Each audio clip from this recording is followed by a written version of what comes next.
ఎవరికి వినపడాలి? ఎందుకు? కొడుతున్నాడు కదా, కరపత్రం ఇవ్వడానికి వెళ్తే కొడుతున్నాడు కదా. ఏం మీటింగ్స్లోకి వచ్చాం మనము? ఏంటి ఈ మీటింగ్ టైటిల్ ఏంటి? సంఘ క్షేమాభివృద్ధి. గట్టిగా చెప్పండి, ఇంకా గట్టిగా చెప్పండి. సంఘానికి క్షేమము కలుగుజేయు పండుగలు. సంఘానికి క్షేమము కలుగుజేయు పండుగలు. అయితే దేవుని ఆత్మ ప్రేరేపణ ద్వారా మీకు కొన్ని విషయాలు చెప్పాలని ఈరోజు ఆశపడుతూ ఉన్నాను. మొదటి విషయం ఏంటంటే, సంఘము ఎలా ఉంది అనండి, గట్టిగా అనండి. నేను 3 సంవత్సరాలు ఇంగ్లీష్ ట్రైనర్గా పనిచేశాను. వాళ్ళు ఎవరైతే మాట్లాడరో వాళ్ళందరితో అర్పిస్తాను. నేను ఈరోజు మీతో కూడా నేను అర్పిస్తాను. మీరు గట్టిగా చెప్పకపోతే గట్టిగా చెప్పే వరకు అనిపిస్తూనే ఉంటాను మీతోటి. మొదటిది ఏంటి? సంఘము ఎలా ఉంది అనండి. సంఘము ఎలా ఉంది. రెండవది, ఇజ్రాయేలు ఎలా ఉంది. ఇజ్రాయేలు ఎలా ఉంది. మూడవది, క్రీస్తు ఎలా ఉన్నాడు. క్రీస్తు ఎలా ఉన్నాడు. నాలుగవది, మనము ఎలా ఉండాలి. ఇది గట్టిగా చెప్పట్లేదు మీరు. మొదటిదేంటి? సంఘము ఎలా ఉంది. గట్టిగా చెప్పండి.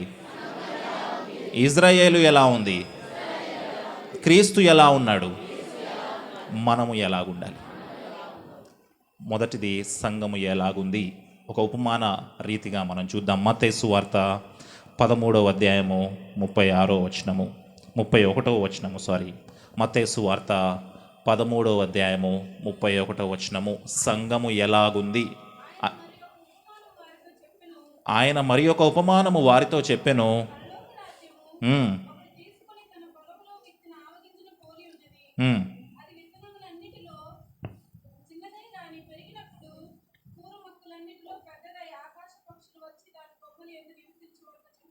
Very good. మొదటి ప్రశ్న ఏంటి అంటే, సంఘము ఎలాగుంది. మళ్ళీ అనండి.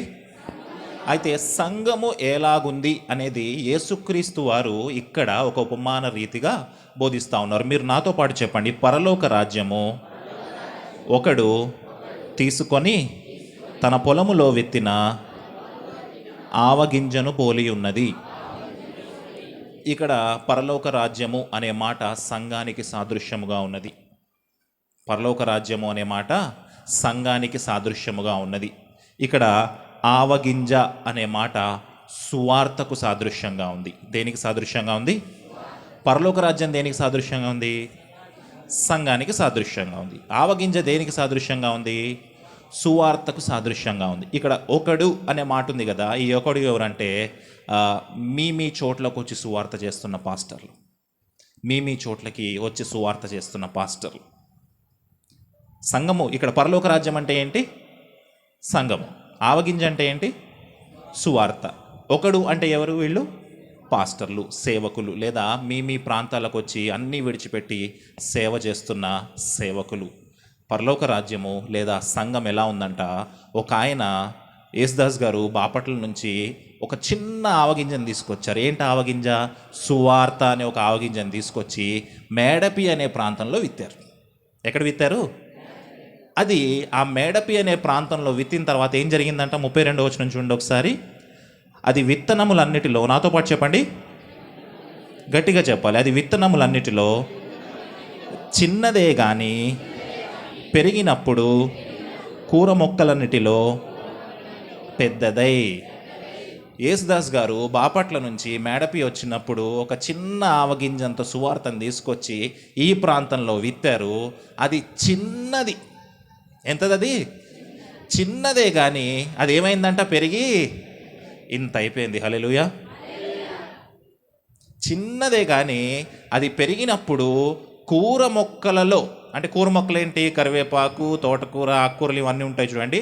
వాటన్నిటికంటే పెద్దగా అయిపోయిందంట. పెద్దగా అయిపోయి చివరిలో ఏం జరిగిందంట? నాతో పాటు చెప్పండి. ఆకాశ పక్షులు వచ్చి దాని కొమ్మల యందు నివసించున్నంత చెట్టగును. ఎంత బాగుంది కదా ఇక్కడ వాక్యము. ఏంటి మొదటి ప్రశ్న ఏంటి? సంఘము ఎలా ఉంది అనండి. మళ్ళీ అనండి.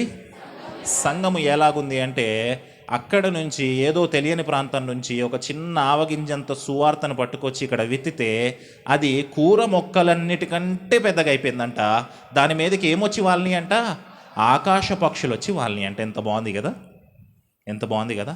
అయితే ఇక్కడే సమస్య ఉంది, ఇక్కడే సమస్య ఉంది. ఏంటా సమస్య అంటే, పాత నిబంధన గ్రంథం నుంచి కొత్త నిబంధన గ్రంథం వరకు ఆకాశ పక్షులు సాతానుకు సాదృశ్యంగా ఉన్నాయి, చెడుతనమునకు సాదృశ్యంగా ఉన్నాయి. ఆకాశ పక్షులు దేనికి సాదృశ్యంగా ఉన్నాయి? సాతానుకు సాదృశ్యంగా ఉన్నాయి. యూదా సంప్రదాయంలో పక్షులను వాళ్ళు చూసినప్పుడల్లా దాన్ని చెడుతనమునకు వారు సాదృశ్యంగా తీసుకున్నారు. ఇక్కడ వరకు బాగానే ఉంది. యేసుదాస్ గారు బాపట్ల నుంచి వచ్చారు, మేడపీలో ఆవగింజంత సువార్త వేశారు, సంఘము పెద్దగా అయింది. కానీ దాని మీదకి ఏమొచ్చి వాలాయి? ఆకాశ పక్షులు వచ్చి వాలాయి. అంటే చెడుతనము వచ్చి వాలింది. ఎక్కడెక్కడో తెలియని దేశాల నుంచి మిషనరీలు భారతదేశానికి ఒక చిన్న ఆవగింజంత సువార్తను తీసుకొచ్చి భారతదేశంలో విత్తారు. అవి పెద్ద పెద్ద సంఘాలు అయిపోయినాయి, సిఎస్ఐ, లూథరన్, వెస్లీ, ఏమేమో సంఘాలు అయిపోయినాయి. కానీ దాని మీద ఏం వాలిపోయినాయి? ఆకాశ పక్షులు వాడిపోయినాయి. చెడుతనము వాటిపైన వాలిపోయింది. ఒక కథ చెప్పాలి మీకు. రష్యా దేశంలో ఉన్రు అనే ఒక ఆయన బైబిల్ థియాలజీ కోర్సులు నేర్చుకుంటా ఉన్నప్పుడు తనకి యానా అనే ఒక అమ్మాయి పరిచయం అయింది. వాళ్ళిద్దరు పేర్లు ఏంటి? ఉన్రు అనండి, యానా అనండి. ఉన్రు, యానా. వాళ్ళిద్దరూ ఒకళ్ళనొకళ్ళు ఇష్టపడి వాళ్ళ బైబిల్ థియాలజీ స్టడీస్ అయిపోయిన వెంటనే పెళ్లి చేసుకొని దేవునితో ప్రార్థన చేస్తూ ఉన్నప్పుడు దేవుడు వాళ్ళకి దర్శనంలో చెప్పిన మాట, నువ్వు దక్షిణ భారతదేశానికి సువార్తకు వెళ్ళు అని చెప్పారు. వాళ్ళు ఎక్కడున్నారు? వాళ్ళు రష్యాలో ఉన్నారు. ఎక్కడికి వెళ్ళమన్నాడు దేవుడు? దక్షిణ భారతదేశానికి వెళ్ళమంటే ఉన్రు, యానా దంపతులు రష్యా నుంచి దక్షిణ భారతదేశానికి 3000 కిలోమీటర్లు నడుచుకుంటూ వచ్చేసారు.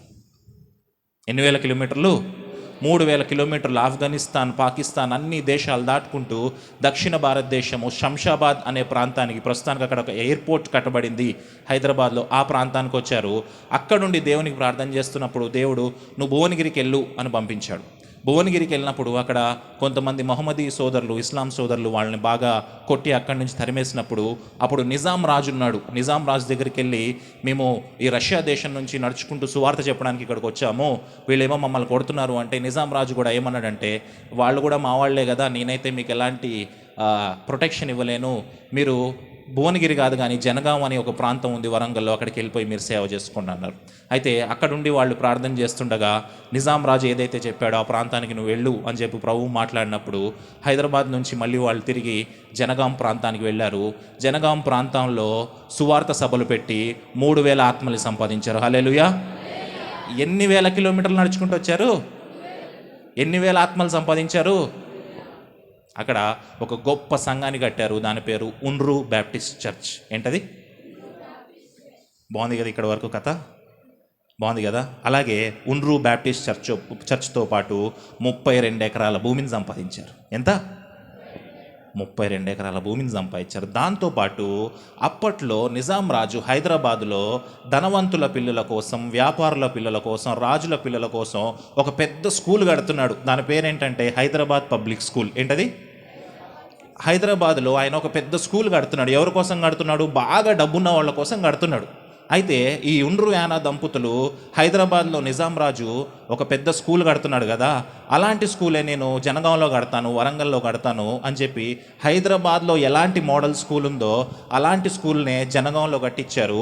అక్కడైనా వాళ్ళు డబ్బున్న వాళ్ళ కోసం కట్టిస్తే ఇక్కడ వీళ్ళు పేద పిల్లల కోసం కట్టించారు. హల్లెలూయా. వాళ్ళు జనగాం ప్రాంతానికి వచ్చిన తర్వాత ఎన్ని వేల ఆత్మలు సంపాదించారు? 3000 ఆత్మలు. ఎన్ని ఎకరాల భూమి సంపాదించారు? 32 ఎకరాల భూమి సంపాదించారు. ఎవరి కోసం స్కూల్ కట్టించారు? చాలా బాగుంది కదా ఇక్కడ దాకా స్టోరీ. ఒక చిన్న ఆవగింజంత సువార్తని తీసుకొచ్చి జనగాం ప్రాంతంలో విత్తితే అది కూర మొక్కలన్నిటికంటే పెద్దదైపోయిందంట, పెద్దదైపోయింది. కానీ ఇక్కడ అసలు సమస్య ఉంది. ఏమొచ్చినాయంట చివరికి దాని మీద? ఆకాశ పక్షులు దాని మీదకి వచ్చి వాలెను. ఏమొచ్చాయి? గట్టిగా చెప్పండి, ఇంకా గట్టిగా చెప్పండి. ఈ మధ్యకాలంలో ఉన్రు బ్యాప్టిస్ట్ సంఘానికి విజిట్ చేయడానికి వెళ్తే అక్కడ అర్థమైన విషయం ఏంటంటే 32 ఎకరాల్లో 6 ఎకరాలే మిగిలినాయి. ఎన్ని ఎకరాలు సంపాదించారు వాళ్ళు? ఎన్ని మిగిలినాయి? అమ్మేశారు. ఎవరు అమ్మేశారు? మనమే అమ్మేశాం, మన క్రైస్తవులే అమ్మేశారు. ఒక పాస్టర్ గారు వీళ్ళు హైదరాబాద్లో ఎలాంటి స్కూల్ అయితే ఉండాలో అలాంటి స్కూల్ జనగాంలో కట్టాలని చెప్పి ఉండ్రు బ్యాప్టిస్ట్ చర్చ్ వాళ్ళు, ఉండ్రు దంపతులు అక్కడ స్కూల్ కట్టించారు కదా. ఒక పాస్టర్ గారు ఆ స్కూల్ చూద్దామని చెప్పి ఆ స్కూల్ లోపలికి వెళ్తే ఆ స్కూల్లో సాయిబాబా ఫోటో ఉందంట. ఏముందంట? ఇదేంటయ్యా సాయిబాబా ఫోటో ఉందంటే స్కూల్ని కూడా అమ్మేశారు. ఎవరికి అమ్మేశారు? హిందువులకు అమ్మేశారు. గీతాంజలి స్కూల్ వాళ్ళకి అమ్మేశారు. రష్యా దేశం నుంచి ఆవగింజంత చిన్న సువార్తని తీసుకొచ్చి జనగాం అనే ప్రాంతంలో నాటి 3,000 ఆత్మలు సంపాదించారు. 32 ఎకరాలు సంపాదించారు. పేద పిల్లల కోసం స్కూల్ కడితే ఆ ఆవగింజ ఏమైంది? పెద్ద మొక్క అయింది. ఆ మొక్క మీదకి ఏం వాలాయి? ఆకాశ పక్షులు వాలాయంట. చెడుతనము వాలింది. ఏం వాలింది? చెడుతనము వాలింది. ఈరోజు మన సంఘం, మేడపిల్ల ఉన్న ఈ సంఘము మనం వేసుకోవాల్సిన ప్రశ్న, ఎన్ని కష్టాలు పడి ఉంటారు కదా. ఈయన బాపట్ల నుంచి వచ్చినప్పుడు సాక్ష్యం చెప్తా ఉంటారు. ఒక చిన్న విత్తనం, మేడపి ఎక్కడుందో తెలియదంట ఆయనకి. మేడపి ఎక్కడుందో తెలియదంట. ఎవరో ఒక పెద్ద ఆయన నేను తీసుకుని వెళ్తాడని ప్రభు చెప్తే ఆ పెద్ద ఆయనతో పాటు ఈయన కూడా వచ్చేసారంట మేడపికి ఏం తీసుకొచ్చారు? చిన్న ఆవగింజంత సువార్తను తీసుకొచ్చి దాన్ని నాటారు. ఇప్పుడు అది కూర ముక్కలి కంటే పెద్దగా అయింది. మరి దీని మీదకి ఆకాశ పక్షులు వాలయా అనేది ప్రశ్న. మొదటి ప్రశ్న ఏంటి? సంఘము ఎలాగుంది చెప్పండి. మరి మీ సంఘం ఎలాగుంది?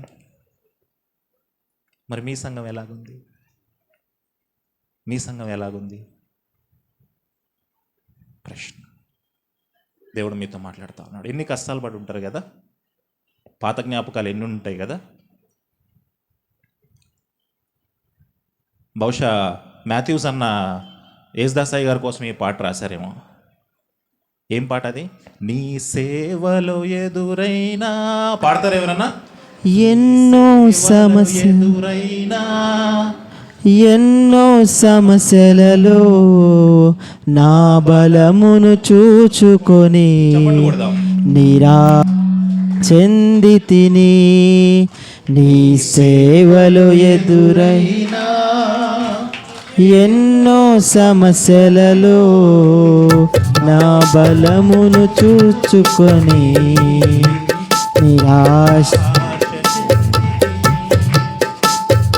భారమైన ఈ సేవను ఇక చేయలేనని అనుకొనగా, భారమైన ఈ సేవను ఇక చేయలేనని అనుకొనగా, యాజకుడా యేసు నీ అనుభవాలతో బలపరచితివి. ప్రధాన యాజకుడా యేసు ఈ అనుభవాలతో బలపరచితివి. ఎడబాయని నీ కృపా నన్ను విడువదు ఎన్నటికీ. ఎడబాయని నీ కృపా నన్ను నెరవదు ఎన్నటికీ.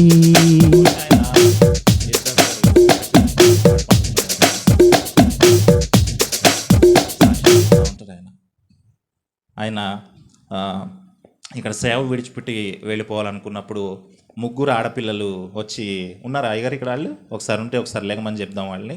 3 ఆడపిల్లలు వచ్చి అయ్యగారు మీరు వెళ్ళొద్దు అని చెప్పి వేడుకున్నారంట. ఉన్నారా ఆ తల్లులు ఇక్కడ? ఒకసారి ఉంటే లేకండి అమ్మ. 4 ఆడపిల్లలు ఉంటే లేకండి అమ్మ. ఇద్దరే వచ్చారా? వీళ్ళు చిన్నగా ఉన్నారంట అప్పుడు, సండే స్కూల్ పిల్లలంతా. అయ్యగారు వెళ్ళిపోతామంటే వెళ్ళొద్దు అని వాళ్ళు వేడుకున్నారంట. అప్పుడు బహుశా ఆయన ఈ పాట పాడుకుంటాడు. ఏంటది? భారమైన నీ సేవను ఇక చేయలేను. వీరిద్దరిని బట్టి చప్పట్లు కొడదామా?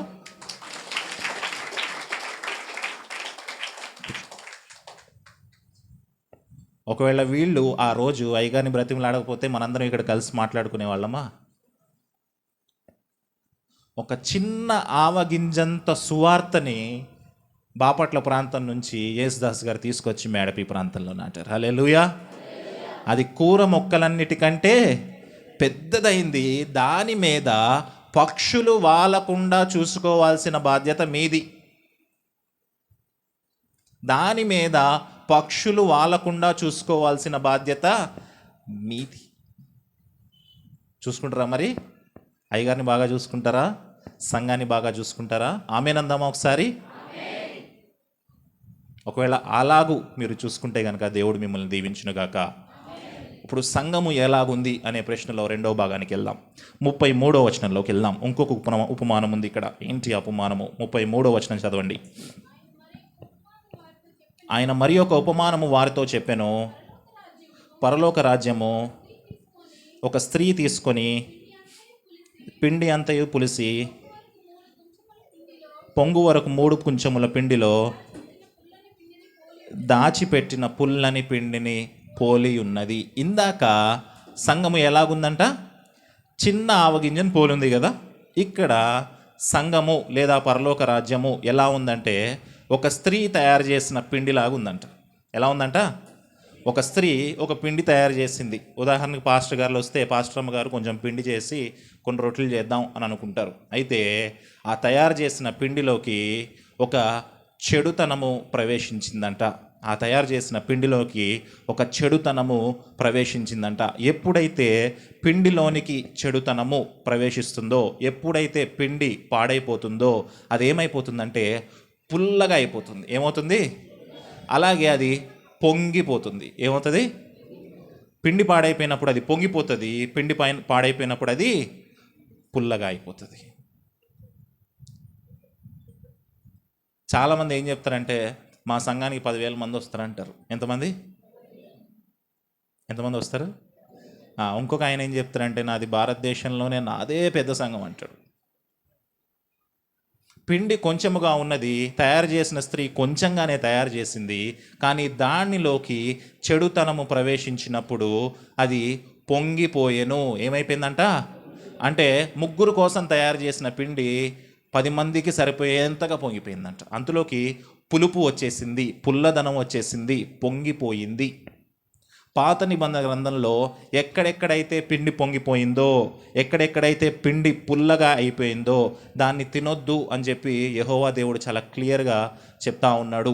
కావాలంటే నిర్గమకాండము 12వ అధ్యాయం 8వ వచనం తీయండి. నిర్గమకాండము 12వ అధ్యాయము 8వ వచనము. నిర్గమకాండము 12వ అధ్యాయం 8వ వచనము.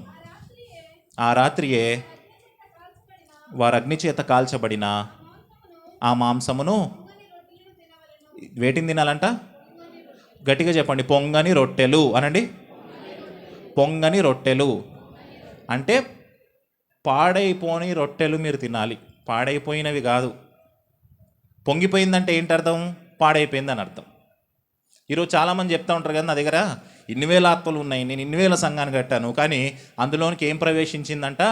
చెడుతనము ప్రవేశించింది. ఎప్పుడైతే చెడుతనము ప్రవేశించిందో అది వేల కొలదిగా విస్తరించింది. కొన్ని వందల సంఘాలుగా కట్టేశారు వాళ్ళు. ఒకవేళ యేసుదాస్ గారు అయ్యగారు అనుకుంటున్నారేమో నాకు 10 బ్రాంచ్లు ఇవ్వలేదు దేవుడు, 20 బ్రాంచ్లు ఇవ్వలేదు దేవుడు అనుకుంటున్నారేమో. అయితే మీ సంఘము కొంచెముగా ఉన్నా కూడా అది పాడైపోకుండా ఉంది. దేవుడు ఈరోజు మీ సంఘంతో మాట్లాడుతూ ఉన్నాడు. అది పులుపు లేకుండా ఉంది. ఇక్కడంట ఆ స్త్రీ, ఇదే మత్తయి సువార్తలో ఏమనుంది? ఒక స్త్రీ తీసుకొని పిండి అంతయు పులుసు పొంగు వరకు 3 కుంచములు పిండిలో దాచిపెట్టిన పుల్లని పిండి పోలి అయి ఉన్నది.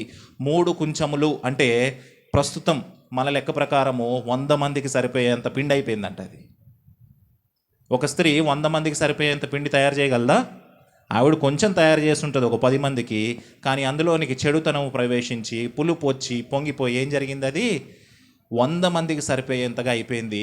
100 మందికి సరిపోయేంత సంఘం అయిపోయినా కూడా అందులో చెడుతనం ఉంది కాబట్టి, పులుపు ఉంది కాబట్టి అది దేనికి పనికిరాని సంఘముగా అయిపోయింది. అలాంటి సంఘముగా మీ సంఘం ఉందా అనేది ప్రశ్న. అలాంటి సంఘముగా మీ సంఘం ఉందా అనేది ప్రశ్న. మొదటి ప్రశ్న ఏంటి? సంఘము ఎలాగుంది అనండి. మళ్ళీ అనండి. మొదటి ఉపమానం ఏం విన్నాం మనము? ఆవగింజ ఉపమానం విన్నాం కదా. ఆవగింజ దేనికి సాదృశ్యంగా ఉంది? సువార్తకు సాదృశ్యంగా ఉంది. అది భూమిలో విత్తంగానే అదేం జరిగింది? కూర మొక్కలన్నిటికంటే ఎత్తుగా పెరిగింది. దాని మీదకి ఆకాశ పక్షులు వాలకుండా చూడాల్సిన బాధ్యత మీ మీద ఉంది. ఇక్కడ వరకు అర్థమైందా? రెండో ప్రశ్నలోకి వెళ్దాం. ఏంటి రెండో ప్రశ్న అంటే ఇజ్రాయేలు ఎలా ఉంది అనండి. మళ్ళీ అనండి. మొదటి ప్రశ్న ఏంటి? సంఘము ఎలా ఉంది. రెండో ప్రశ్న ఏంటి? ఇజ్రాయేలు ఎలా ఉంది. ఇజ్రాయేలు దేశము, దేవుడు ఏర్పరచుకున్న జనాంగము ఎలాగుంది అంటే మత్తయి సువార్త 13వ అధ్యాయము 44వ వచనము. మత్తయి సువార్త 13వ అధ్యాయము 44వ వచనము. పరలోక రాజ్యము పొలములో దాచబడిన ధనమును పోలి ఉన్నది. నాతో పాటు చెప్పండి. పరలోక రాజ్యము పొలములో దాచబడిన ధనమును పోలి ఉన్నది. ఇక్కడ పరలోక రాజ్యము అంటే ఇది ఇజ్రాయేలు దేశానికి సాదృశ్యంగా ఉన్నది. వారు ఏర్పరచుకున్న జనాంగానికి సాదృశ్యంగా ఉన్నది. ఇజ్రాయేల్ వాళ్ళు ఎలా ఉన్నారంట? పొలములో దాచబెట్టబడిన ఒక ధననిధిలాగా, లేదా స్వకీయ సంపాద్యము అంటాము తెలుగులో, దానికి వేరే మాట. ఇజ్రాయేల్ వాళ్ళు ఎలా ఉన్నారంట? ఒక ధననిధిలాగా ఒక పొలములో దాచిపెట్టబడి ఉన్నారంట. ఎందుకు ఇజ్రాయేల్ వాళ్ళు దాచిపెట్టబడి ఉన్నారు అంటే ముందుగా, అందరికంటే ముందుగా మనకి సంఘం కనపడతా ఉంది. ఉదాహరణకి ఎవరైనా మతన్మాది వచ్చి ఇజ్రాయేల్ వాళ్ళని కొడతాడా? ఫస్ట్ ఎవరిని కొడతాడు? మనల్నే కొడతాడు. ఎందుకు కొడతాడు? ఎదురుగా ఎవరు కనపడుతున్నాము? సంఘము కనపడుతుంది. ఎదురుగా క్రైస్తవ విశ్వాసులు కనపడతా ఉన్నారు. అయితే ఇజ్రాయేలు దేశము ఒకరోజు బయటికి రాబోతా ఉంది. ఎప్పుడు బయటికి రాబోతా ఉంది అంటే యెహోవా దేవుడు తీర్పు దినాన్న యెరూషలేము మీద సింహాసనం వేసుకొని తీర్పు తీర్చబోతా ఉన్నాడు. అప్పుడు ఇజ్రాయేలు దేశం బయటికి రాబోతా ఉంది. అప్పటి వరకు ఇజ్రాయేలు దేశము దాచబెట్టబడిన ధననిధిలాగా భూమిలోనే పాతి పెట్టబడి ఉంది. అప్పటి వరకు బయటికి ఏం కనిపిస్తూ ఉంది అంటే సంఘము కనిపిస్తూ ఉంది. అప్పటి వరకు దెబ్బలు ఎవరికి తగులుతాయి అంటే సంఘానికి తగులుతాయి. అప్పటి వరకు ఎవరిని కొడతారు అంటే సంఘాన్ని కొడతారు. అప్పటి వరకు ఎవరిని తిడతారు అంటే సంఘాన్ని తిడతారు. అప్పటి వరకు దేన్ని కూల్చేస్తారు అంటే సంఘాలను కూల్చేస్తారు.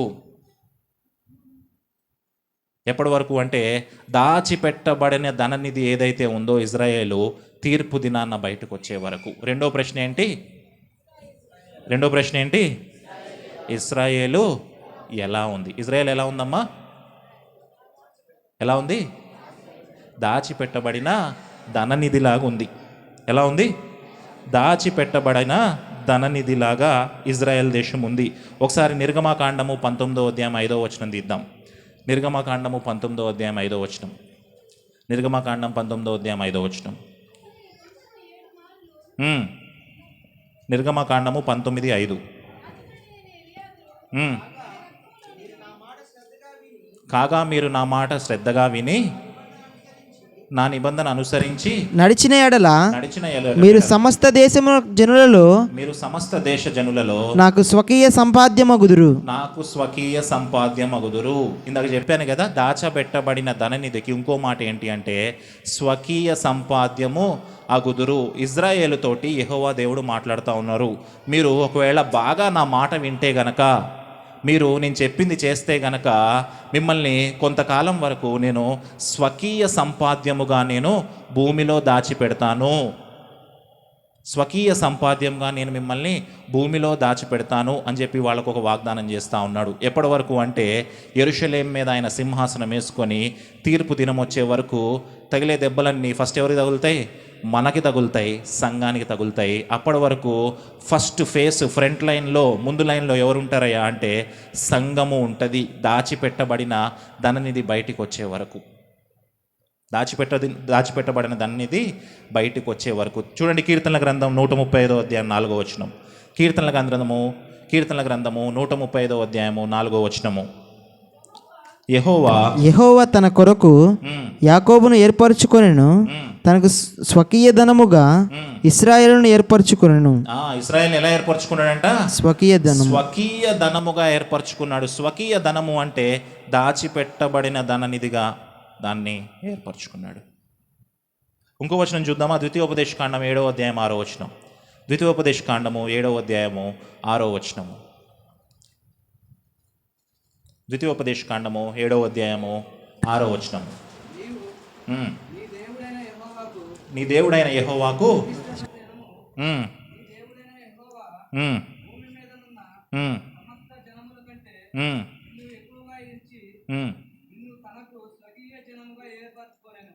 అందరికంటే నిన్ను హెచ్చుగా ఎంచుకొని ఆయన ఎలా ఏర్పరచుకున్నాడంటే ఇజ్రాయేల్ వారిని స్వకీయ సంపాద్యముగా ఏర్పరచుకునెను. మొదటి ప్రశ్న ఏంటి? సంఘము ఎలాగుంది. రెండో ప్రశ్న ఏంటి? ఇజ్రాయేలు ఎలా ఉంది. ఇజ్రాయేల్ ఎలా ఉందంట? స్వకీయ సంపాద్యముగా దాచిపెట్టబడిన ధననిధిగా ఉంది. ఇజ్రాయేలు దాచిపెట్టబడినంతసేపు ముందు ఎవరు కనపడతా ఉన్నారు? సంఘము కనపడతా ఉంది. ఈ సంఘము ఎప్పటి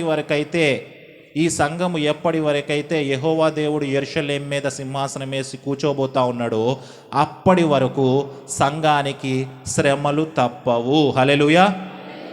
అప్పటి వరకు సంఘానికి ఏం తప్పవు? శ్రమలు తప్పవు. దాచిపెట్టబడిన ధననిధి తీసేంత వరకు కూడా, ఇజ్రాయేలు దేశం ముందుకొచ్చేంత వరకు కూడా అప్పటి వరకు మనకి శ్రమలు తప్పవు. ఒకవేళ మిమ్మల్ని ఎవరన్నా వచ్చి కొడితే కనుక హల్లెలూయా చెప్పండి. ఇప్పుడు చెప్పరా? ఒకవేళ ఎవరన్నా వచ్చి మీతో ఏమంటాము దురుసుగా ప్రవర్తిస్తే కనుక హల్లెలూయా చెప్పండి. ఇందాక నేను ప్రార్థన చేస్తూ ఉన్నప్పుడు నేను ఒక చిన్న దర్శనం చూస్తూ ఉన్నాను.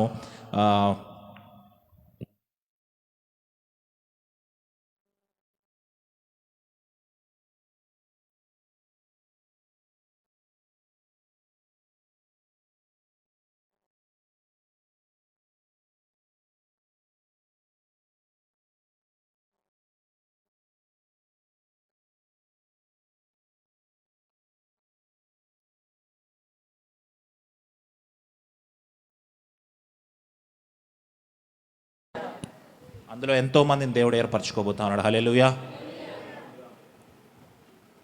దాచిపెట్టబడిన ధననిధి బయటకు వచ్చేంత వరకు సంఘానికి శ్రమలు తప్పవు. యేసుదాస్ గారికి శ్రమలు తప్పవు. యేసుదాస్ గారి సంఘానికి వస్తున్న మీకు శ్రమలు తప్పవు. హల్లెలూయా. ఇలాగే ఎన్ని శ్రమలు వచ్చినా సరే హల్లెలూయా చెప్దాం. మనమంట అబద్ధాలు చెప్పమంట, మనం అబద్ధాలు పాడతామంట. మనం అబద్ధాలు చెప్పం కానీ అబద్ధాలు పాడతామంట. నీ మాట చాలయ్యా అంటాం కదా, నీ తోడు చాలయ్యా అంటాం. కానీ ఇంటికి వెళ్ళిన తర్వాత కొంచెం బంగారం కావాలయ్యా, ఓ కొత్తిల్లు కావాలయ్యా అంటాం కదా. ఎప్పుడు సంఘంలోనికి వచ్చి సంఘంలో నాకు ఈ శ్రమ వచ్చింది, నాకు ఆ శ్రమ వచ్చింది, నాకు ఇది లేదు, నేను ఇల్లు కట్టుకుంటున్నాను, ప్రార్థన చేయండి పాస్టర్ గారు అని అడుగుతున్నామా? లేదా పాస్టర్ గారు మనకి శ్రమలు రాబోతూ ఉన్నాయి, మనకు కష్టాలు రాబోతూ ఉన్నాయి, దాచిపెట్టబడిన ధననిధి బయటకు వచ్చే వరకు మనం శ్రమలు అనుభవించబోతూ ఉన్నాం, మన సంఘం కొరకు మనం ప్రార్థన చేద్దాం, దేశంలో ఉన్న సంఘాల కొరకు మనం ప్రార్థన చేద్దాం, ఈ ప్రపంచంలో ఉన్న సంఘాల కొరకు మనం ప్రార్థన చేద్దాము అని ఎప్పుడు మీరు అడిగారు? మీకు మీరు ప్రశ్నించుకోండి. ఎప్పుడు సార్వత్రిక సంఘం కోసం మనం ఆఖరిగా ప్రార్థన చేశాం? ఒక్కసారి ప్రశ్నించుకోండి. ఇది మీ ఒక్కరితోటి అయిపోదు. మేడపల్లిలో ఉన్న గ్రేస్ గాస్పల్ చర్చ్తో పాటు దీంతోటే అయిపోదు. సార్వత్రిక సంఘానికి శ్రమ రాబోతూ ఉంది. ఇందాక మిమ్మల్ని అందుకే అన్నాను కదా, ఎక్కడి వరకు వినపడాలన్నాను? ఢిల్లీ వరకు వినపడాలి. ఎందుకంటే మణిపూర్ వరకు వచ్చింది. ఎక్కడి వరకు వచ్చింది? మణిపూర్కి శామన్న నేను ఈ పిల్లలందరం కలిసి వెళ్ళాం. దయనీయమైన పరిస్థితులు, తల్లిదండ్రులు చనిపోయిన పిల్లలు, అక్క చెల్లెల్ని స్త్రీలు ఎక్కడ కనపడితే అక్కడ పాడు చేసిన వాళ్ళు ఉన్నారు, ఆస్తులు కోల్పోయిన వాళ్ళు ఉన్నారు, సంఘాలు కోల్పోయిన వాళ్ళు ఉన్నారు. అక్కడ వరకు వచ్చిన శ్రమ తెలుగు రాష్ట్రాల వరకు రావడానికి ఎంతో సమయం లేదు. అలాంటి శ్రమను మనం ఓర్చుకోవడానికి ప్రతిరోజు సంఘంలో కూడుకొని ప్రార్థన చేయడం ఎంతో అవసరం. హల్లెలూయా. ఒకవేళ మీకు కుదరకపోతే ఆన్లైన్లోనూ జూమ్లో కూర్చొని సార్వత్రిక సంఘం కోసం మీరు ప్రార్థన చేయాల్సిన అవసరం ఉంది. ఇక్కడ చిన్న మేడపిలో ఉన్న ఒక చిన్న సంఘము, యేసుదాస్ గారు సంఘానికి వస్తున్న చిన్న సంఘస్థులు చేసే ప్రార్థన ద్వారా అక్కడ శ్రమలు అనుభవిస్తున్న సంఘానికి ఎంతో ఆశీర్వాదకరంగా ఉంటుంది. హల్లెలూయా. దేవుడు మీతో మాట్లాడుతూ ఉన్నాడు. కొంచెం బంగారం కావాలయ్యా పాడదామా? ఒక కొత్త ఇల్లు కావాలయ్యా,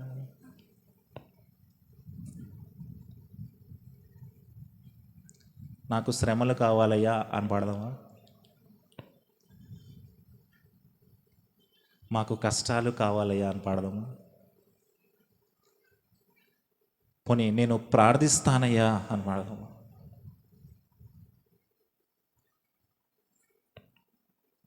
ఒకసారి పాడదామా అందరము? నీ మాట చాలయ్యా. చప్పట్లు కొడదాం అందరం. నీ చూపు చాలయ్యా, నీ తోడు చాలయ్యా, గట్టిగా నీ పాడదాం. నీడ చాలయ్యా, నీ మాట చాలయ్యా, నీ చూపు చాలయ్యా, నీ తోడు చాలయ్యా, నీ నీడ చాలయ్యా, నీ ఉంటే నాకు చాలయ్యా, నీ వెంటే నా ఉంటానేసయ్యా, ఇంకా గట్టిగా పాడాలి. నీ ఉంటే నాకు చాలు యేసయ్యా, నీ వెంటే నేను ఉంటానేసయ్యా, నీ మాట చాలయ్యా, నీ చూపు చాలయ్యా, నీ తోడు చాలయ్యా, నీ నీడ చాలయ్యా, నీ మాట చాలయ్యా, నీ చూపు చాలయ్యా, నీ తోడు చాలయ్యా, నీ నీడ చాలయ్యా. చాలా చాలా అవి కొత్త ఇల్లు వద్దా మరి మనకి? కొత్త బట్టలు వద్దా? ఎప్పుడైతే సంఘము శ్రమలలోకి రాబోతా ఉందో, ఎప్పుడైతే సంఘము శ్రమలలోకి రాబోతా ఉందో అప్పుడు మన నిజమైన క్యారెక్టర్ ఏంటో బయటకు వస్తుంది. అసలు మనం ఏంటో అప్పుడు బయటకు వస్తుంది. ఒక చిన్న ఉదాహరణ చెప్తాను మీకు. అమెరికా దేశంలో హ్యాలోవిన్ అనే ఒక పండుగ జరుగుతుంది. ఏం పండుగ అది? గట్టిగా చెప్పండి. హ్యాలోవిన్ అంటే అక్కడ ఉన్న వాళ్ళందరూ దయ్యాల్లాగా బట్టలు వేసుకొని ఒక 2 రోజులు తాగి గెంతుతూ ఉంటారు అనమాట. అందులో ఒక క్రైస్తవ విశ్వాసి కూడా సాతాన్లాగా దయ్యంలాగా బట్టలు వేసుకొని అది ఆదివారం పొద్దున్నే జరుగుతూ ఉంది. శనివారం ఆదివారం 2 రోజులు జరుగుతుంది. ఈయన ఆదివారం పొద్దున్నే సాతాన్లాగా బట్టలు వేసుకొని దయ్యంలాగా తయారయ్యి వెళ్ళాడు. బాగా డ్యాన్స్లు వేసాడు, అంతా అయిపోయింది. తిరిగి ఇంటికి వెళ్తున్నప్పుడు అరేరే వాళ్ళ ఆదివారం కదా, నేను చర్చికి వెళ్ళడం మర్చిపోయాను అని గెటప్లోనే ఉన్నాడు. ఇంకా దయ్యంలాగే సాతాన్లాగే ఉన్నాడు గెటప్లో. ఆదివారం కదా, నేను చర్చికి వెళ్తానని చెప్పి ఆ దారిలో ఒక చర్చ్ కనపడితే ఆ చర్చ్ దగ్గరికి వచ్చాడు. ఆ చర్చ్ దగ్గరికి వచ్చి అలా గుమ్మం దగ్గరికి వచ్చాడు. ఎక్కడికి వచ్చాడు? గుమ్మం దగ్గరికి వచ్చాడు. ఇలాగే విశ్వాసుల్లాగా మీరందరూ కూర్చున్నారు. ఇలాగే మాలాగా ఒక ప్రసంగికుడు నించొని ఓ బల్ల కొట్టి ప్రసంగం చేస్తున్నాడు దేవుడు రాకడ గురించి. దేని గురించి? దేవుని రాకడ గురించి అసలు బల్ల కొట్టి భయంకరంగా ప్రసంగం చేస్తూ ఉన్నాడు. ఇటు తిరిగాడు, అక్కడ చూశాడు. అక్కడ ఏముంది? సాతాను ఉంది. ఏముంది అక్కడ? దయ్యం డ్రెస్లో ఒక ఆయన ఉన్నాడు, దయ్యం ఉంది. వెంటనే పాస్టర్ గారు పక్కన కిటికీ తెరిచుంటే దూకేసి పారిపోయాడు. ఇదేంటి పాస్టర్ గారు పారిపోయారని చెప్పి విశ్వాసులు అందరూ అలా అటువైపు వెనక్కి తిరిగి చూసేసరికి ఏముంది అక్కడ? దయ్యం ఉంది. వెంటనే విశ్వాసులు అందరూ పారిపోయారు, కిటికీలోంచి దూరిపోయి.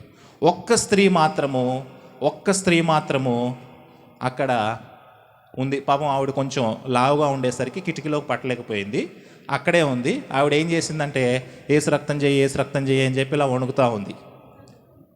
ఈయనేంటి అసలు ఈయన దయ్యం డ్రెస్లో ఉన్నాడన్న విషయం మర్చిపోయి అమ్మో ఈమె చాలా గొప్ప విశ్వాసురాలు అనుకుంటా, సంఘం మొత్తం పారిపోయింది, కానీ ఈమె మాత్రం పారిపోలేదు అని చెప్పి దగ్గరికి వచ్చి, కుమారి నీ విశ్వాసం చాలా గొప్పది అనబోతా ఉంటే, విశ్వాసం ఆ పాడా అయ్యగారు, ఈ పాస్టర్ గారు భోజనం పెడతానంటే వచ్చాను, నాకెందుకు వచ్చినాయి ఇవన్నీ, నేను కూడా పాడిపోతాను అందంట. శ్రమ వచ్చినప్పుడు మన విశ్వాసము అలా ఉంటుంది. ఫస్ట్ ఎవరు పారిపోయారు?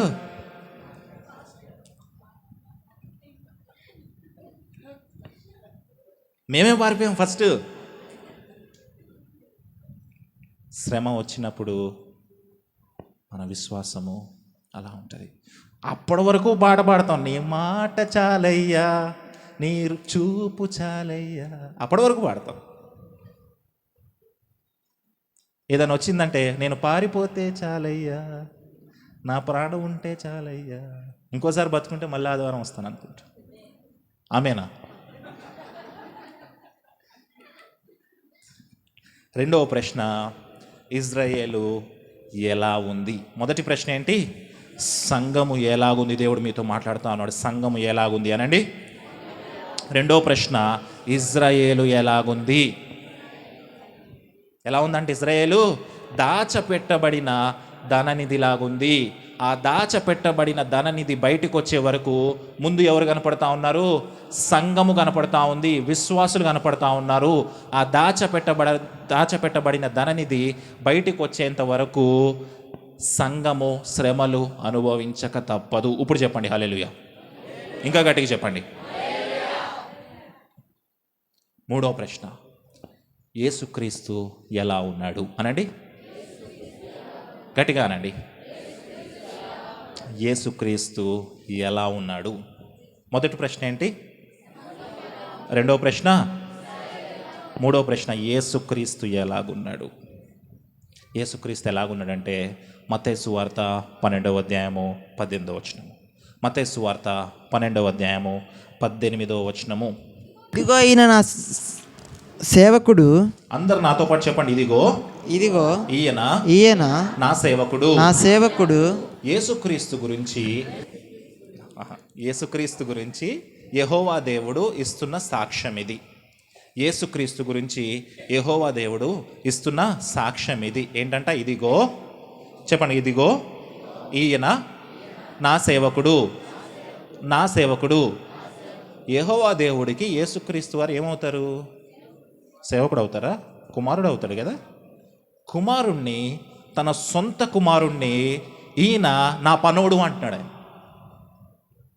తన సొంత కుమారుణ్ణి ఆయన ఏమంటున్నాడు? ఈయన నా పనోడు, నా సేవకుడు అంటున్నాడు. చూడండి, అపోస్తుల కార్యంలో 3వ అధ్యాయం 13వ వచనం. అపోస్తుల కార్యంలో 3వ అధ్యాయం 13వ వచనం. అబ్రహాము, ఇస్సాకు, యాకోబను వారు దేవుడు అనగా మన పితరుల దేవుడు తన సేవకుడైన యేసు ఏంటంట? ఎలా ఉన్నాడంటే యేసుక్రీస్తు సేవకుడిగా ఉన్నాడు. అపోస్తుల కార్యంలో 3వ అధ్యాయం 26వ వచనం తీయండి. అపోస్తుల కార్యంలో 3వ అధ్యాయం 26వ వచనం. ఎవరిని పుట్టించాడంట? కుమారుణ్ణి పుట్టించాడా? సేవకుడిని పుట్టించాడా? సేవకుణ్ణి పుట్టించాడు. యెహోవా దేవుడు సంఘము శ్రమల్లోకి రాబోతా ఉంది, విశ్వాసులు శ్రమల్లోకి రాబోతా ఉన్నారు అని తెలిసి సేవ చేయడం కోసము తను కుమారుణ్ణి పుట్టించాడు. ఆ కుమారుణ్ణి పనోడు అంటున్నాడు. ఏమంటున్నాడు? మీ పిల్లల్ని ఎవరన్నా మీరు పనోడు అంటారా? నువ్వు బాగా చదవకపోతే మెకానిక్ షెడ్లో పెడతా అంటారు, అంతే కదా. ఎరా పనోడా ఇట్రా అంటారా మీ పిల్లల్ని? అబ్బో వాడు ఎంత ఏదో పని చేసినా సరే నా కొడుకు అంటారు. ముఖ్యంగా తల్లులు అయితే అమ్మో కొడుకులను అస్సలు పోనీయరు. వాళ్ళు ఏ పని చేసినా సరే నా కొడుకు. వాళ్ళకి పెళ్ళి అయిపోయి పిల్లలు పుట్టినా సరే నా కొడుకే. కోడలను తిడతారు కానీ కొడుకును మాత్రం. తండ్రులకేమో కూతురులు అంటే అమ్మో నా కూతురు, ఎంత తప్పు చేసినా సరే నా కూతురు. ఎప్పుడన్నా పనోడు అని తిట్టారా మీ పిల్లల్ని? రే పనోడు ఇట్రారా అన్నారా? కానీ యెహోవా దేవుడు యేసుక్రీస్తు వారిని ఈయన నా సేవకుడు, నా పనివాడు అంటున్నాడు. ఆయనని సేవకుడిగా, పరివాడిగా ఎందుకు చేశాడు అంటే సంఘము దాచిపెట్టబడిన ధననిధి బయటకు వచ్చేంత వరకు సంఘము శ్రమలు అనుభవిస్తుంది కనుక ఆ శ్రమలు అనుభవిస్తున్న సంఘానికి సేవ చేయడం కోసం యేసుక్రీస్తుని సేవకుడిగా ఆయన నియమించాడు. హల్లెలూయా, హల్లెలూయా. ఇప్పుడు యేసుక్రీస్తు దేవుడు మనకి సేవకుడిగా, పనివాడిగా ఆయన మనకు పరిచారం చేస్తూ ఉన్నాడు. ఆయన యెహోవా దేవుడి దగ్గరికి వెళ్ళి, అయ్యా శామ్యూల్ని ఎవరో వచ్చి కొట్టబోతా ఉన్నారయ్యా, కొట్టకుండా కాపాడయ్యా అని చెప్పి ప్రార్థన చేస్తూ ఉన్నాడు. ఆయన యెహోవా దేవుడి దగ్గరికి వెళ్ళి, అయ్యా యేసుదాస్ గారి మీదకి ఒక గుంపు వెళ్ళబోతా ఉందయ్యా, ఆయనకి ఏం కాకుండా కాపాడయ్యా అని చెప్పి మన తరపున ఆయన యెహోవా దేవుడికి ప్రార్థన చేస్తూ ఉన్నాడు సేవకుడిగా. హల్లెలూయా. మూడో ప్రశ్న ఏంటి? యేసుక్రీస్తు ఎలా ఉన్నాడు? యేసుక్రీస్తు సేవకుడిగా ఉన్నాడు. ఎలా ఉన్నాడు? సేవకుడిగా ఉన్నాడు. ఆయన దేవుడు అయినప్పటికీ, యెహోవా దేవుడు ఆయన తండ్రి అయినప్పటికీ తనని తాను రిక్తునిగా చేసుకొని, సేవకుడిగా చేసుకొని మనకు సేవ చేయడానికి వచ్చాడు. మేము అనుకుంటాం పాస్టర్లు మేము దేవుడు సేవ చేస్తున్నామని చెప్పి. కాదు, మేము దేవుడు సేవ చేయట్లేదు. మాకు ఆయన యెహోవా దేవుని కుమారుడు సేవకుడుగా ఉన్నాడు. హల్లెలూయా. యేసుక్రీస్తు సేవ చేయడానికి వచ్చాడు.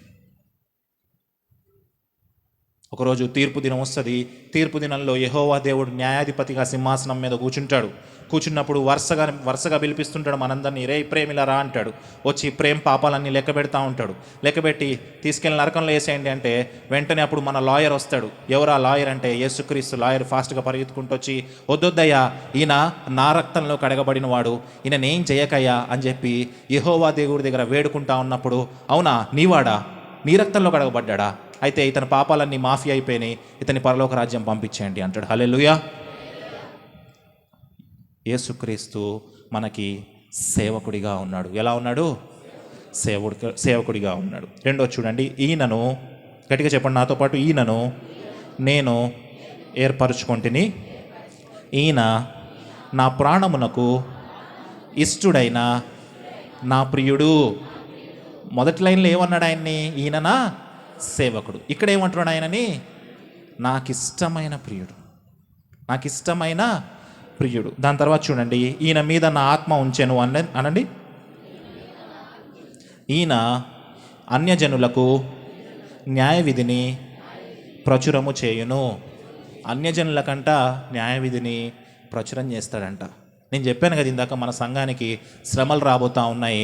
ఎప్పుడైతే సంఘానికి శ్రమలు రాబోతూ ఉన్నాయో, తీర్పు దినం వచ్చినప్పుడు ఎవరెవరైతే సంఘం మీద రాయి కొట్టారో, ఎవరెవరైతే పాస్టర్ గారి మీద చేసుకున్నారో, ఎవరెవరైతే సంఘాన్ని కూలదోయాలని చూశారో, ఢిల్లీలో ఉన్నవాడితో సహా వాళ్ళందరినీ లైన్లో నించోబెట్టేసి యేసుక్రీస్తు దేవుడు న్యాయము తీర్చబోతా ఉన్నాడు. హల్లెలూయా. ఆయన సేవకుడిగా, ఒక లాయర్గా మన తరపున ఆయన వ్యాజ్యం ఆడబోతా ఉన్నాడు. హల్లెలూయా. ఆయన అన్యజనులకు న్యాయ విధిని తీర్చును. దాని తర్వాత చూడండి, ఈయన జగడమాడడు, కేకలు వేయడు. ఏంటంట? జగడమాడడు, జగడమాడడంట. ఆయన ఏం చేయడంట? కొట్లాడాడు, దెబ్బలాడు, కేకలేయడు. ఎవరన్నా ఫస్ట్ దెబ్బలాడడానికి వస్తే ఆడు కొట్టకముందే మనం కొట్టేస్తాం కదా, ఆడు కొట్టకముందే మనం కొట్టేస్తాం. యేసుక్రీస్తు దేవుడు స్వయంగా దేవాతు దేవుని యొక్క కుమారుడు యేసుక్రీస్తు ఏం చేయడంట? జగడమాడడు. సంఘం మీదకి ఎవడన్నా రాయబట్టుకొని వస్తే మీరు 10 రాళ్ళు ఇసడం కాదు. జగడము ఆడడు, కేకలు వేయడు. మరి మేడపిల్లో ఉన్న గ్రేస్ గాస్పల్ సంఘము జగడమాడుతుందా, కేకలేస్తుందా? అది ప్రశ్న. యేసుక్రీస్తు అయితే ఏం చేస్తూ ఉన్నాడు? ఆయన జగడమాడడు, కేకలు వేయడు. దాని తర్వాత చూడండి, వీధిలో ఆయన శబ్దము ఎవరికి వినపడదు. ఆయన శబ్దం ఎవరికి వినపడదంట. అసలు ఆయన శబ్దము ఎవరికి వినపడదు. అంటే ఎప్పుడన్నా బస్సు ఎక్కినప్పుడు ఫోను ఒకళ్ళు మాట్లాడుతుంటే బస్సు అంతా వినపడాలి. ఆ ఫోను బస్సు అందరికీ తెలిసిపోద్ది, వాళ్ళు ఆయన ఆయన ఆయన భార్యతో దెబ్బలాడుతున్నాడని తెలిసిపోద్ది. అట్లా గట్టిగా అరుచుకుంటూ మాట్లాడతాం. కానీ ఇక్కడ యేసుక్రీస్తు శబ్దం అంట వీధులలో వినపడదు. అంత సైలెంట్గా ఉంటాడంట. ఎవరన్నా కొట్టడానికి వస్తే జగడమాడడంట, కొట్లాడాడంట. దాని తర్వాత చూడండి, విజయం పొందుటకు న్యాయ విధిని ప్రబలము చేయ వరకు ఈయన నలిగిన రెల్లుని విరువడు. చెప్పండి, నలిగిన రెల్లు అనండి. నలిగిన రెల్లు విరువడు. ఆయన యేసుక్రీస్తు ఎలాంటి వాడో చెప్తా ఉండి, మొదట ఆయన ఏంట? సేవకుడంట. రెండోదంట ఆయనకిష్టమైన ప్రియుడంట. మూడోదంట జగడమాడడంట, కేకలు వేయడంట. నాలుగోదంట నలిగిన రెల్లుని విరవడంట. నలిగిన రెల్లు అంటే ఏంటి అంటే, ఇప్పుడు మనం ఈ దారిలో వెళ్తా ఉన్నాం అనుకోండి, కొమ్మలేదన్నా కొంచెం ఇలా ఏలాడుతున్నాయి అనుకోండి, వెంటనే ఏం చేస్తాం? విరగొట్టేస్తాం. కానీ యేసుక్రీస్తు ఆ దారిలో వెళ్తున్నప్పుడు ఏదైనా ఒక కొమ్మ ఇలా విరిగిపోయి, రెల్లు నలిగిపోయి ఇలా ఉంటే కనుక దాన్ని మళ్ళాగా విరగొట్టాడంట. దాన్ని తిరిగి తీసుకొచ్చి దాన్ని కడతాడంట. హల్లెలూయా. ఒకవేళ అన్యజనుల్లో ఎలా ఉంటుంది అంటే, వాళ్ళ జీవితాల్లో ఎవడన్నా బాగా పాడైపోయినోడు, మందుకు బానిస అయిపోయినోడు, డ్రగ్స్కి బానిస అయిపోయినోడు ఎవడన్నా ఉంటే వాడి కర్మకాండను వదిలేస్తాడు. కర్మ సిద్ధాంతం ప్రకారం నువ్వు పో, నీ కర్మ ఇంతే అనేస్తారని. ఆయన్ని చనిపోయే వరకు వదిలేస్తారు. కానీ క్రైస్తవులు మాత్రం ఆ నలిగిపోయిన రెల్లుని తీసుకొచ్చి దాన్ని మళ్ళీ బాగు చేస్తారు. హల్లెలూయా. అందుకే మదర్ తెరీసా భారతదేశానికి వచ్చింది. లెప్రసీ వచ్చిన వాళ్ళని ఊరు బయటికి విసిరేస్తూ ఉంటే నలిగిపోయిన వారిని అది విరక్కొట్టేసి వాళ్ళని ఊరు బయట విసిరేస్తూ ఉంటే ఆ నలిగిపోయిన రెల్లులన్నిటినీ పోగు చేసుకొచ్చి ఆమె హక్కున చేర్చుకొని ఊరి మధ్యలోకి తీసుకొచ్చింది. హల్లెలూయా. అది క్రైస్తవుడి యొక్క లక్షణం, యేసుక్రీస్తు యొక్క రక్షణ. యేసుక్రీస్తు ఏం చేయడంట? నలిగిన రెల్లుని విరవడంట. దాని తర్వాత ఉంది చూడండి, మకమకలాడుచున్న అవిసనారను ఆర్పడు అనండి. మకమకలాడుచున్న, గట్టిగా చెప్పండి, అవిసనారను ఆర్పడు. అంటే పూర్వం మన పాతకాలంలో కరెంటు లేని టైంలో మనం ఒక దీపాలు వెలిగించుకునే వాళ్ళం కదా. అందులో ఒక చిన్న బట్ట ఉండేది కదా, కొవ్వొత్తిలాగా, కాటన్ బట్ట. దాన్ని అవిసనార బట్ట అంటారు. ఏమంటారు? అవిసనార బట్ట. ఒకవేళ అది మకమకలాడుతుంది అనుకోండి, అంటే అది ఆరిపోయేలాగా ఉందనుకోండి, అది ఆరిపోయేలాగుంటే చిన్నపిల్లలు ఏం చేస్తారంటే ఉఫ్ఫను ఊది ఆరిపేస్తారు దాన్ని. కానీ యేసుక్రీస్తు ఒకవేళ నీ జీవితము మకమకలాడుతుందేమో, ఆరిపోవడానికి దగ్గరగా ఉందేమో, చనిపోవడానికి దగ్గరగా ఉందేమో, రక్షణ లేకుండా నశించిపోతా ఉందేమో, ఆయన దాన్ని ఊది పాడు చేయడు, కానీ దాంట్లో వెలుగుని నింపి ఇంకా గొప్ప వెలుగుగా తయారు చేస్తాడు. హల్లెలూయా. విరిగిపోయిన రెల్లుని ఆయన విరక్కొట్టడంట, నలిగిపోయిన రెల్లుని ఆయన విరక్కొట్టడంట, దాన్ని తిరిగి కట్టి దాన్ని మళ్ళీ బాగు చేస్తాడంట. అందుకే పాట ఉంటుంది కదా, గుండె చెదరిన వారిని బాగు చేయువాడని, గుండె చెదరిన వారిని బాగు చేయువాడని, వారి గాయములన్నీయు కట్టుచున్నవాడని,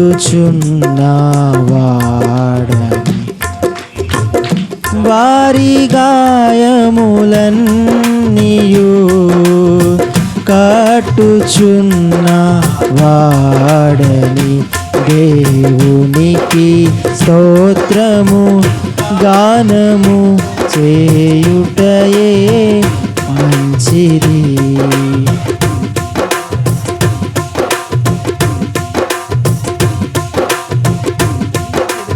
వారు బయట అక్కడుంటే గనక వారిని సంఘములోనికి తీసుకొచ్చి బాగు చేసేది క్రైస్తవ్యం. హల్లెలూయా. దేవుడు బాగు చేస్తాడు. నలిగిపోయిన రెల్లుంటే దాన్ని క్రైస్తవులు నలగొట్టరు, దాన్ని తిరిగి కడతారు. మకమకలాడుచున్న అవిసనార బట్ట, ఒకవేళ అవిసనార బట్టలాగా మన జీవితం ఉంటే గనక, ఒకవేళ నువ్వు అవిసనార బట్టలాగా మండిపోతూ ఉంటే గనక, ఎప్పుడు ఆరిపోతావో తెలియదు అన్నట్టుగా ఉంటే గనక, సంఘములోనికి రాగానే నువ్వు బాగుపడతావు. హల్లెలూయా. ఏంటి మూడవ ప్రశ్న? క్రీస్తు ఎలా ఉన్నాడు? మొదటి ప్రశ్న ఏంటి? సంఘము ఎలా ఉంది? రెండో ప్రశ్న ఏంటి? మూడో ప్రశ్న ఏంటి? క్రీస్తు ఎలా ఉన్నాడు? అర్థమైందా క్రీస్తు ఎలా ఉన్నాడు? నాలుగో ప్రశ్న ఏంటి? చివరిది ఏంటమ్మా? మనం ఎలా ఉన్నామా, ఎలా ఉండాలా? ఎలా ఉన్నాము, ఎలా ఉండాలి కూడా. మనం ఎలా ఉన్నాం, మనం ఎలా ఉండాలి.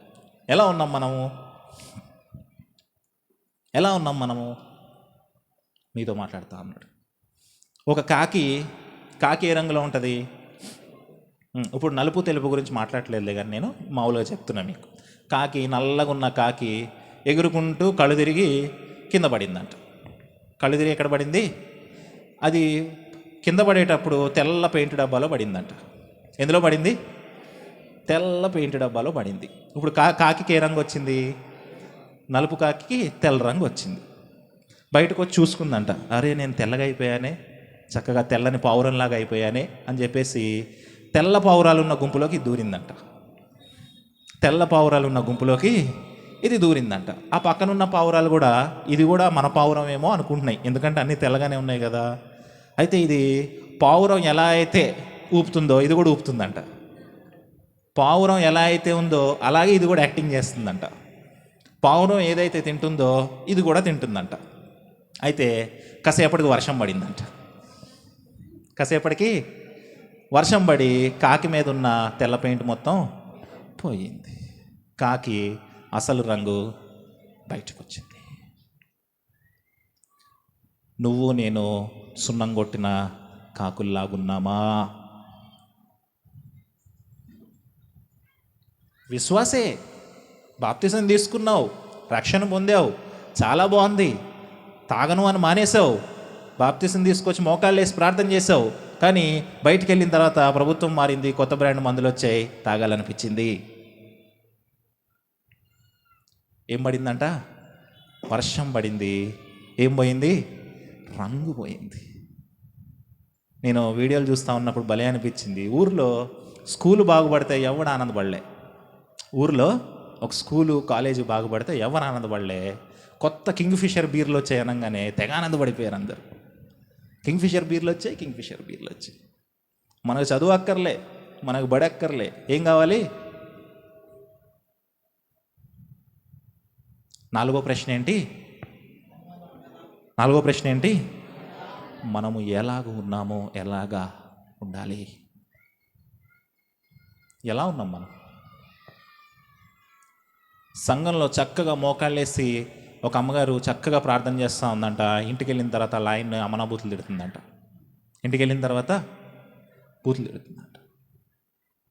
సంఘంలో మాత్రం పరలోకమందు ఆసీనుడైన నా దేవా అది ఇదని పెద్ద పెద్ద మాటలు మాట్లాడి ప్రార్థన చేస్తుందట.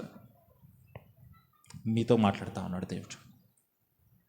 శ్రమ వచ్చినప్పుడు పాస్టర్ గారు పారిపోయినట్టే నువ్వు కూడా పారిపోతున్నావా?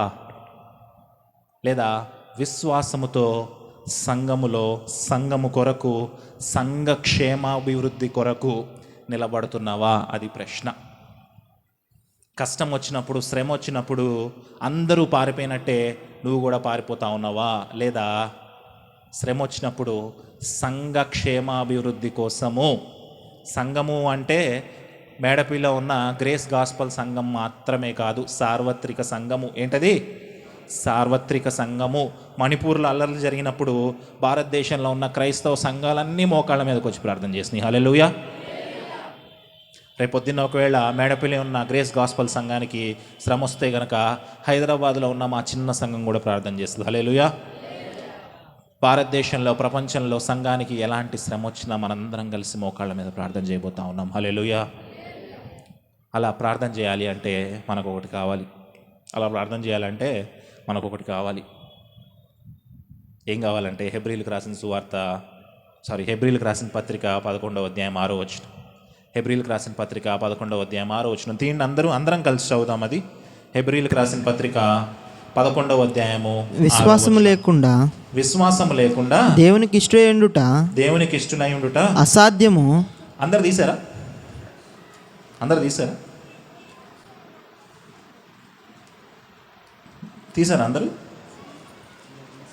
హెబ్రీలకు రాసిన పత్రిక 11వ అధ్యాయము 6వ వచనం. నేను స్టార్ట్ అంటాను, నాతో పాటు అందరు చదవండి. స్టార్ట్. విశ్వాసము లేకుండా దేవునికి ఇష్టడై ఉండుట అసాధ్యము. ఏం లేకుండా అంట? విశ్వాసము లేకుండా ప్రార్థన చేసిన ఎలాంటి ఫలితము లేదు. విశ్వాసము లేకుండా శ్రమని ఎదుర్కోలేము. విశ్వాసము లేకుండా కష్టాన్ని ఎదుర్కోలేము. ఈ హెబ్రీలకు రాసిన 11వ అధ్యాయం ఏదైతే ఉందో ఇది విశ్వాసము గూర్చిన మాటలు ఈ అధ్యాయం మొత్తం ఉంటాయి. 15వ వచనం చూడండి. వారు ఏ దేశము నుండి వచ్చిరో ఆ దేశము జ్ఞాపకం ముందుంచుకునే ఎడల మరలా వెళ్ళుటకు వారికి వీలు కలిగి ఉండును. అయితే వారు మరి శ్రేష్టమైన దేశమును అనగా పరలోక సంబంధమైన దేశమును కోరుచున్నారు. అందుచేత తాను వారి దేవుడిని నిరూపించుకొనుటకు దేవుడు వారిని గూర్చి సిగ్గుపడలేదు. ఒకవేళ నీలో విశ్వాసం ఉంటే గనక, ఒకవేళ నువ్వు విశ్వాసంతో దేవుని యొద్దకు వస్తే గనక, దేవుడంట నీ దేవుడు అని పిలిపించుకోవడానికి సిగ్గుపడడు అంట. ఎందుకు అంటే మన దేవాతి దేవునికి ఎలాంటి పేరు లేదు. అబ్రహాము దేవుడు, ఇస్సాకు దేవుడు, యేసుదాస్ గారి దేవుడు, శామ్యూయల్ గారి దేవుడు, రితిక్కోల్ దేవుడు అని చెప్పుకోవడానికి ఆయన ఇష్టపడతాడంట. మనం బయటికి వెళ్ళిన తర్వాత అరే వాళ్ళ దేవుడు చాలా డేంజర్ రా, వాళ్ళ జోలికి వెళ్ళకూడదు. ఎప్పుడు వస్తుంది? ఎప్పుడు వస్తుంది మనకు ఆ టైటిల్? దేవుడికి ప్రత్యేకంగా పేరు అక్కర్లేదంట. ఏమంటున్నాడు? అన్వేషుల దేవుణ్ణి అని చెప్పుకోవడానికి ఆయన ఇష్టపడతాడంట. శామ్యూలోల దేవుణ్ణి అని చెప్పుకోవడానికి ఆయన ఇష్టపడతాడంట. ఎప్పుడు అంటే నీలో విశ్వాసం ఉన్నప్పుడు, నీలో విశ్వాసం ఉన్నప్పుడు, విశ్వాసము ద్వారా ప్రార్థించినప్పుడు. విశ్వాసంతో ఇంకా గొప్ప గొప్ప క్రియలు జరుగుతాయంట. ఏంటి ఆ క్రియలు అంటే 16వ వచనం తీయండి ఒకసారి. 16 అయిపోయింది కదా, 28వ వచనం తీయండి ఒకసారి. 28వ వచనంలో చూడండి ఏం జరుగుతుంది. తొలిచూలు పిల్లలను నాశనము చేయువాడు ఇశ్రాయేలును ముట్టకుండు నిమిత్తము అతడు విశ్వాసమును బట్టి పస్కాను రక్త ప్రోక్షణ ఆచారమును ఆచరించెను. దాని తర్వాత విశ్వాసమును బట్టి వారు పొడి నేల మీద నడిచినట్లు ఎర్ర సముద్రంలో పడి నడిచిపోయిరి. విశ్వాసమును బట్టి వాళ్ళు పొడి నేల మీద నడిచినట్టు ఎలా నడిచిపోతారంట? ఎర్ర సముద్రం మధ్యలోంచి పొడి నేల మీద మనం ఎలా నడుస్తాం అలాగే వాళ్ళు నడిచిపోతారంట. ఎప్పుడు? విశ్వాసం ఉన్నప్పుడు. ఎప్పుడు? ఇందాక ఏమంటున్నాడు దేవుడు? విశ్వాసం ఉంటే నీ దేవుడుగా నేను పిలువబడ్డానికి నాకు ఎలాంటి సిగ్గు లేదు. ఇప్పుడు ఏమంటున్నాడు? ఒకవేళ నీకు విశ్వాసం ఉంటే కనుక, ఒకవేళ ఇక్కడ ఒక గొప్ప వరద వచ్చేస్తే కనుక గ్రేస్ గాస్పల్ చర్చ్ వాళ్ళ కోసం దేవుడు ఒక దారి ఓపెన్ చేసేస్తాడు. పొడి నేల మీద ఎలా నడుచుకుంటూ వెళ్ళిపోతారో అలాగా మీరు కూడా నడుచుకుంటూ వెళ్ళిపోతారు. హల్లెలూయా. ఇందులో విశ్వాస వీరుల గురించి కొన్ని కథలు ఉంటాయి. విశ్వాస వీరుల గురించి విశ్వాసంతో ఏం సాధించారు అని కొన్ని కథలు ఉంటాయి. 33వ వచనానికి రండి. వారు విశ్వాసము ద్వారా రాజ్యములను జయించిరి. ఏం జయించారంట? గట్టిగా చెప్పండి. రాజ్యములు జయించిరి. గట్టిగా చెప్పాలి. రాజ్యములు జయించిరి. దేని ద్వారా? విశ్వాసము ద్వారా. విశ్వాసం ఉంటే ఏం జయించవచ్చు? రాజ్యాలను జయించవచ్చు. ఏం జయించవచ్చు? రాజ్యాలను. నీకు విశ్వాసం ఉండి నువ్వు ప్రార్థన చేసుకోగలిగి నువ్వు నిలబడగలిగితే గనక రాజ్యము నీదే. ఇంకేం జయించవచ్చు? తర్వాత నీతి కార్యములు జరిగించిరి. నీతి కార్యములు జరిగించిరి. వాగ్దానములు పొందిరి. ఏం పొందారంట? వాగ్దానాలు పొందారంట. సింహముల నోరును మూసిరి. సింహాల నోర్లు కూడా మూయించారంట. ఎవరు వాళ్ళు సింహం నోరు మూయించిన వాళ్ళు? దానియేలు గురించి తెలుసు కదా మీకు. దానియేలుని, షడ్రకు, మేషకు వాళ్ళని దానియేలు సింహ బోన్లో వేసేసినప్పుడు ఏం జరిగింది? సింహం వచ్చి తినేసిందా? సింహపు నోరు కూడా మూసుకొని పోయిందంట. ఎందుకు? విశ్వాసము ద్వారా. హల్లెలూయా. ఒకవేళ యేసుదాస్ గారు ఎంత చెప్పి నేను మాట వినట్లేదు, ఇక్కడ సువార్త చేస్తున్నాడు, ఎంతో మందిని మారుస్తున్నాడు, ఈయన తీసుకెళ్ళి సింహపు బోన్లో పాడేద్దామని చెప్పి పాడేసినా సరే, యేసుదాస్ గారి విశ్వాసాన్ని బట్టి, గ్రేస్ గాస్పల్ సంఘం విశ్వాసాన్ని బట్టి సింహపు నోరులు మూయించబడతాయి. హల్లెలూయా. హల్లెలూయా. మన విశ్వాసం మనకుందా? ఏం జయించారంట? రాజ్యాలు జయించారు, నీతి కార్యాలు చేశారు, వాగ్దానాలు పొందుకున్నారు, సింహాల నోరులను మూసి సింహాల నోరులను మూసారు. దాని తర్వాత చూడండి, అగ్ని బలమును చల్లార్చిరి. అగ్ని బలాన్ని చల్లార్చారంట. దేని చల్లార్చారు? అగ్ని బలాన్ని. అగ్ని వచ్చిందంట, విశ్వాసంతో ప్రార్థన చేశారంట, అగ్ని చల్లారిపోయిందంట. హల్లెలూయా. హల్లెలూయా. దాని తర్వాత లైన్ చూడండి, ఖడ్గదారను తప్పించుకొనిరి, బలహీనులుగా ఉండి బలపరచబడిరి. యుద్ధములో తప్పించుకున్నారంట. ఏంటది? ఖడ్గదార. గట్టిగా చెప్పాలి. ఖడ్గదార అనండి. ఖడ్గదార అనే మాట ఇప్పుడు విన్నరా? నీటి దార అనే మాట విన్నారా? అంటే ట్యాప్ ఓపెన్ చేయగానే నీరు ధారాళంగా ప్రవహిస్తుంది కదా, అలాగా ఎవరి గురించో యెహోవా దేవుడు ఇక్కడ చెప్తా ఉన్నాడు. బహుశా ఆయన పేరు ఇక్కడ రాయబడలేదు.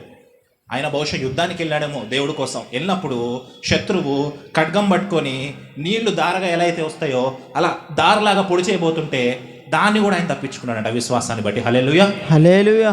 ఏమేం చేస్తాం? రాజ్యాలు సంపాదించుకుంటాం, సింహాల నోర్లు మూస్తాం, దారను కూడా తప్పించుకుంటాం. దేన్ని తప్పించుకుంటాం?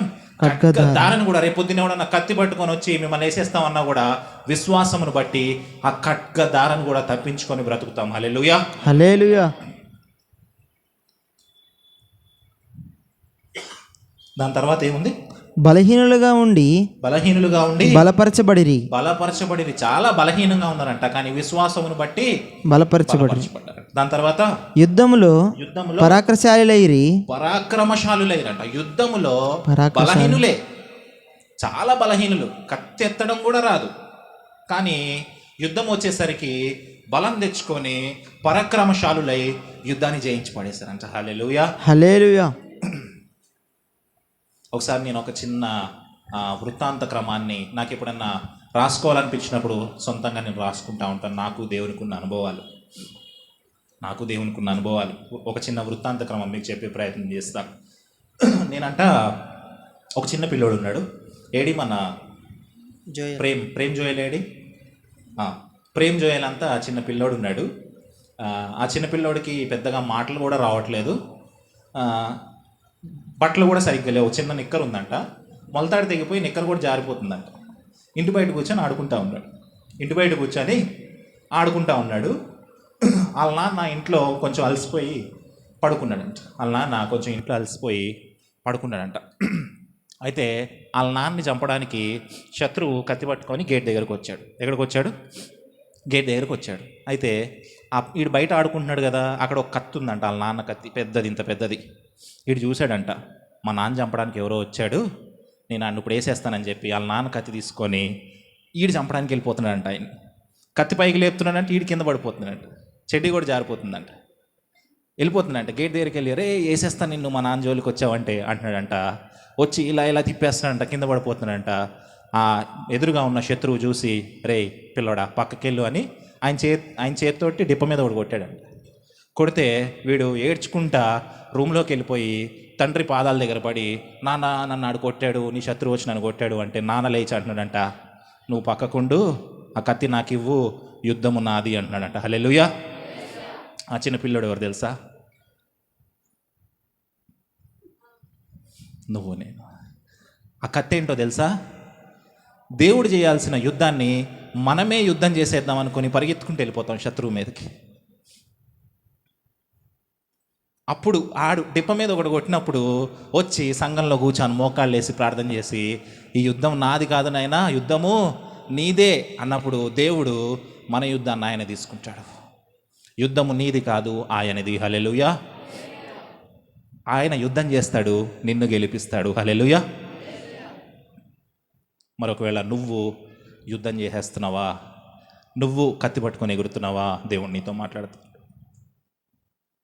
చాలా సందర్భాల్లో మనం కత్తి తీసుకొని మనం యుద్ధం చేసేయాలని చెప్పి పరిగెడతా ఉంటాం.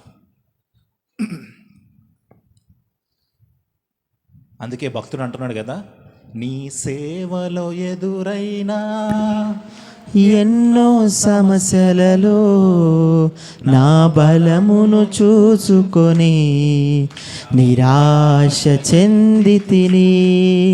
నీ సేవలు ఎదురైనా ఎన్నో సమస్యలలో నా బలమును చూసుకొని నిరాశ చెందితిని.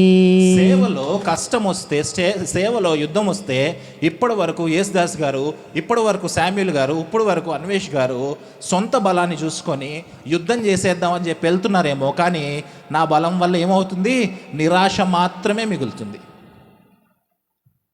నా బలం వల్ల ఏమవుతుంది? నిరాశ మాత్రమే మిగులుతుంది. ఎప్పుడైతే నా చేతిలో ఉన్న కత్తిని ఆయన చేతికిచ్చి యుద్ధం చేయమంటానో అప్పుడు ఆయన యుద్ధం చేస్తాడు, మనల్ని గెలిపిస్తాడు. హల్లెలూయా. అందుకే ఇక్కడ మాట ఉంది కదా, ఏంటా మాట? యుద్ధములో పరాక్రమశాలులైరి, అన్యుల సేనలను పారదోలిరి. తర్వాత వచ్చిన చూడనా, స్త్రీలు మృతులైన తమ వారిని పునరుద్ధానం వలన మరలా పొందిరి. కొందరైతే మరి శ్రేష్టమైన పునరుద్ధానమును పొందగోరి విడుదల పొందనొల్లక యాతన పెట్టబడిరి. మరికొందరు తిరస్కారమును, కొరడా దెబ్బలను, మరి బంధకములను, ఖైదును అనుభవించిరి. అంట వాళ్ళ పేర్లు బైబిల్లో రాయబడలేదు, కానీ వాళ్ళు విశ్వాసము ఉన్నందుకు, క్రైస్తవుడు అయినందుకు, విశ్వాసి అయినందుకు కొరడా దెబ్బలు తిన్నాడంట. ఏం తిన్నాడు? కొరడా దెబ్బలు తిన్నాడు, బంధకములు అనుభవించాడు, ఖైదు చేయబడ్డాడు. విశ్వాసం చేత రాజ్యాలు గెలుస్తావు, బాగానే ఉంటుంది. విశ్వాసం చేత సింహాల నోరును మూయిస్తావు, బాగానే ఉంటుంది. కానీ విశ్వాసం చేత ఖైదు చేయబడతావు, విశ్వాసం చేత బంధకముల పాలవుతావు కూడా.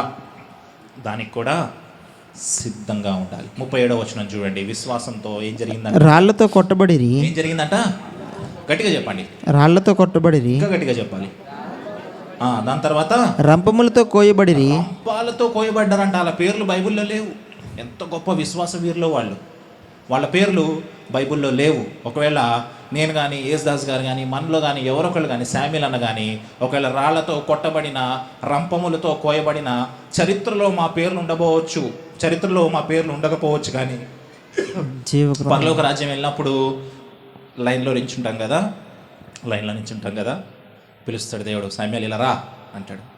అప్పుడు యేసుక్రీస్తు వస్తాడు, అయ్యా తండ్రి, ఇతనే రంపములతో కోయించబడినవాడు, నీ కోసం రంపములతో కోయించబడినవాడు. హల్లెలూయా, హల్లెలూయా.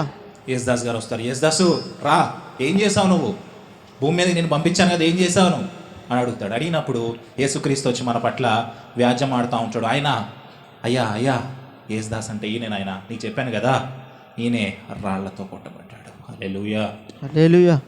మరి విశ్వాసము ద్వారా ఈ కార్యాన్ని సాధించుకోవడానికి మనం సిద్ధంగా ఉన్నామా అనేది ప్రశ్న. మొత్తం ఈరోజు 4 ప్రశ్నలు వేశాను మీకు. ఎన్ని ప్రశ్నలు? మొదటిది ఏంటి? సంఘము. రెండోది, మూడోది, నాలుగోది మనము ఎలాగుండాలి. దేవుడు మీతో మాట్లాడుతూ ఉన్నాడు. అయ్యగారు 10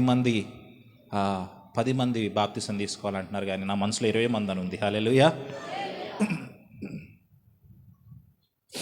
మరి ఎంతమంది సిద్ధంగా ఉన్నారు? మీతో మాట్లాడుతూ ఉన్నాడు దేవుడు. ఒకసారి లేచి నిలబడదామా అందరం?